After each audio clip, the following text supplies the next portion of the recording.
Okay, tungkol ng ating lesson saan? Pamilya! Very good, pamilya. Ang pamilya ay binubuo ng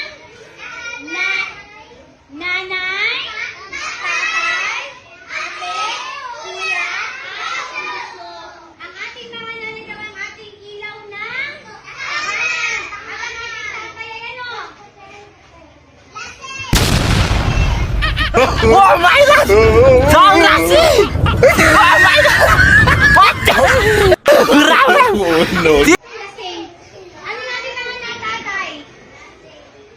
Baka lasing. Ano adik? Paano masabi? Nag-practice na ako para sigurado nyo.